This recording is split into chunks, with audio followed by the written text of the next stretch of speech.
a yellow card for a full stop, Greg, if they're late on the start that way, or maybe they had to go off and get their GPS sorted I'm thinking out. The problem was with their GPS unit, so perhaps they were asked to, instead of arriving in the normal way, to turn around. So as they line up here, we can see Germany in 3, the Olympic champions, wearing the yellow bibs. But we'll take a look across the lanes now. It's Australia in lane 1. I really feel like this is a crew with a lot of potential. Josh Dunkley-Smith there in the 7th seat. Olympic silver medalist, massive ergo puller, 5:39. Really, the Australians are going to want this boat to be flying. But they're on the outside lane here, out in lane 1. Netherlands, we believe this is their priority boat. We've packed this with their best rowers. The 4 who are world champions in 2013 are in here.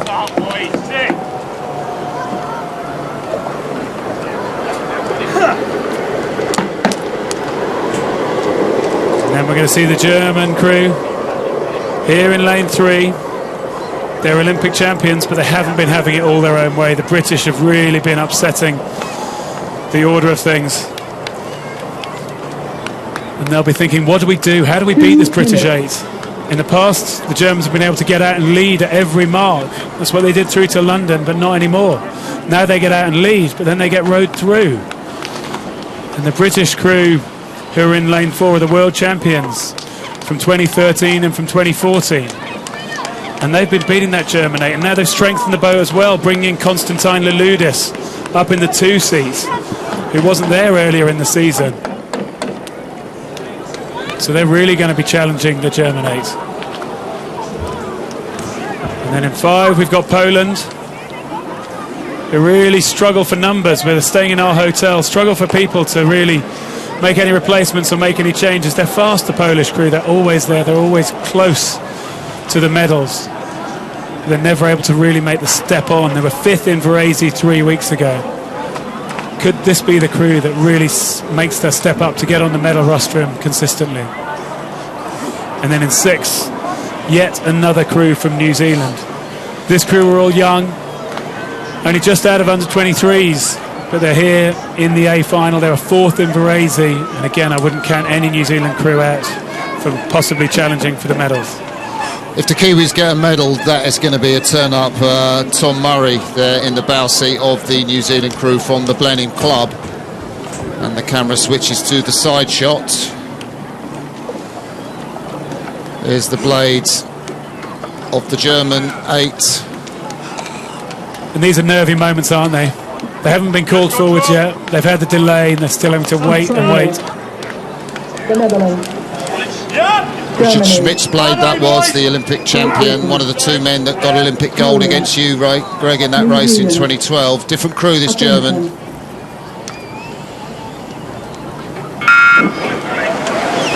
And there we go, they're away eventually. And it looks like a pretty even start to me across the field. Greg, I thought the Germans took so much time over the first 3 strokes. I was dead impressed with that. There wasn't any rush or smack it in. They were really measured the way they look. And there's, look at left to his right, Martin Sauer, just to get a look at where they are. The David Webster, the Australian cox, looks around, and it's the bows of the green Velo-sponsored German crew. They go out in front, and next to them it's the British. But Germany have a couple of inches, Greg. Yeah, we see this German crew here, and like you say, they were patient on that first stroke, weren't they? And then they went for it, and then they've got connected. But they've got out there to 250, just slightly leading the British crew. But will the British be able to start to churn through the way we've seen them do before, the way we saw them do at Henley just last week, when the British crew again beat the German crew? I have to say, will the Germans have enough? I have to say, Greg, looking at Mo Sabihi, the big man in the middle of the British, they look ominously relaxed at this stage of the boat. I mean, they're just out there. It's power rowing, maybe not as fluid and flowing as the Germans, but they do look ominous. Alex Gregory there just looks so loose. Alex Gregory in the 6th seat of the British boat. He's probably one of the smoothest rowers I've ever come across. He's also one of the nicest guys in rowing I've ever come across. And look how the British crew here have actually gone through in that 250, from 250 to 500. As the crews settle onto the pace, the British have been able to come through. Do you know, it's going to be an amazing race if someone beats the British. They don't normally have a good Lucerne, the British. They generally sometimes tend to miss medals in the men's 8, and they certainly don't lead at 500 metres. For them to get a canvas on the Germans, who are so fast out, they had a quicker time in the heat. There's Will Satch, the stroke man, Greg. And to be fair, as a team, they haven't been having a good Lucerne, really, the British team. This is what they're pinning their hopes on. This is where they put the best men in the men's 8, and this is the one they want to win. But look at the Dutch, who are also now challenging, going up, getting in their nose just in front of the German crew, as we have a look in now with the Polish crew. Yeah, the stroke man, Piotr Justak, so long been a servant to Polish rowing in the stroke seat, the rhythm centre. So it's the All Blacks closest to you, the Kiwis trying to get in on the action, the under-23 rowers, the Poles next to them, and then across on their right, it's these, the race leaders, and Phelan Hill keeps looking across at the Germans, doesn't he, Greg? Yeah, and I just saw Will Satch there in the stroke seat saying something to Phelan, saying that perhaps he feels good, perhaps we need to push on, just giving him information about what's going on behind him. But the British here have carried on moving, I think. Interesting to see how the New Zealanders here have come right back in that second 500. So it's Britain in front and then really three in a line.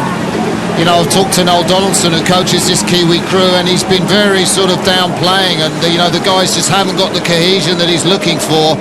They're moving faster than they were when they took under 23 gold last year, but this is a great first 1,000 metres from the Kiwis. If they can maintain that pace, you see them in the foreground of your picture, the British in the background, then they could win a medal. That would be a sensational achievement for the All Blacks.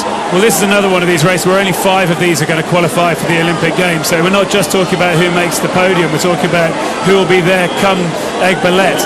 But we see here, looking in on the German boat, looking at them, looking to their left there, a slightly exasperated look from Richard Schmidt, who knows the British have been moving away from him all through this summer, and it's happening again today, half a length now to Great Britain. Well, they handed the Germans a drubbing at Henley, a length and 3/4. If more, Martin Sauer said he'd never been beaten by more than that. Phelan Hill looks across to his left. The bows of the Germans, the bows of the Dutch in there too. It's the Dutch for the bronze medal from these men, the All Blacks. At the moment, the Dutch are in third place as Caleb Shepherd, the Kiwi Cox, urges his men on. We'll get a shot of the fast-moving Dutch crew. There they are, ahead of the Germans, and the Aussies, Greg, are moving on that far side on lane 1. The Aussies are coming back into it. I'm sure New Zealanders will still be in it when we see the picture of them. Yes, there they are. So it is Great Britain in first, but Germany second, New Zealand third, Netherlands, we won't count them out, and like you say, the Australians at the top could still get in and trouble the medals. The British haven't managed to move away. The Germans look to me like they're coming back at them here in the last 500. Oh, that is great. Will Satch, he's looked across there. And the British, well, they are really under pressure now. This is a strange race. If the Germans do come back, both crews are rating pretty similar. The Germans up at 39, and they can send blood, Greg. They certainly can, 38 strokes a minute, the German crew here. We see Phelan Hill trying to keep his men ahead, but their lead was half a length. It's now down to 2 men, as their German bow is now moving. Every single stroke coming into the last 250. Have the British blown Will Satch there? Is he getting a bit short in the strokes here, the British crew? Is he really running the length he needs to? Is this the moment for the Germans? What a turnaround. They got comprehensively defeated just a week ago. Martin Sauer looks across. They are level with the British, but it's not done yet, Greg. There's a dig in from the British 8. The British need to dig in. This graphic shows the British are faster. I don't think they are. I think the Germans are faster right now at 42 strokes a minute. It's sprint time to the line. There's still just about 10 strokes to go.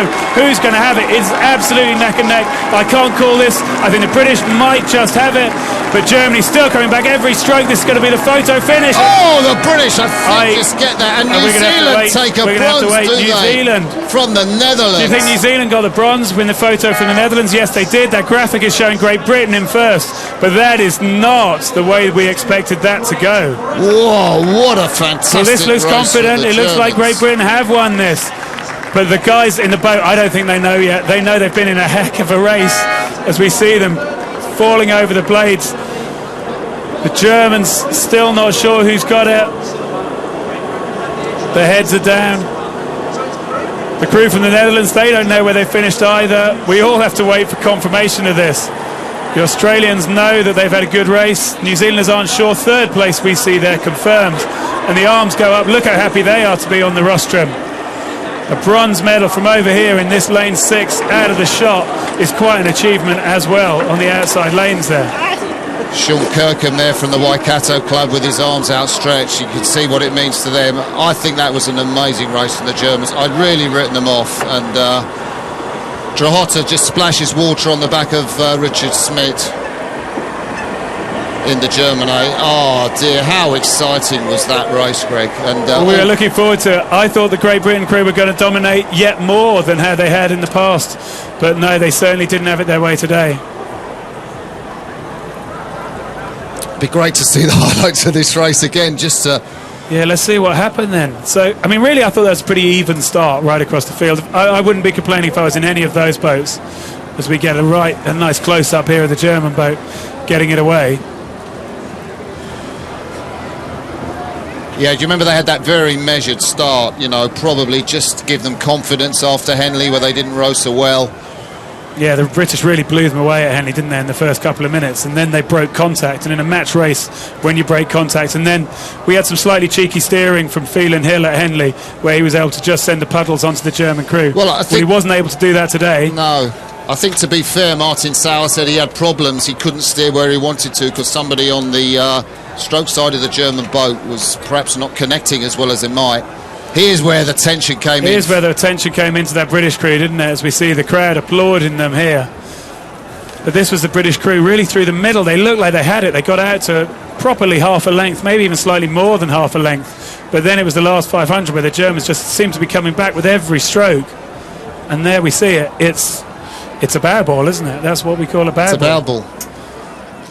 A few centimetres, yeah. And then this one, let's have another look. That is a it's a bow ball, or maybe a foot to the crew from New Zealand. I know the Kiwis got a bronze in the 76 Olympics, and then they got that run of medals in 82 and 83, but there we see it confirmed that it was Great Britain, about a tenth of a second ahead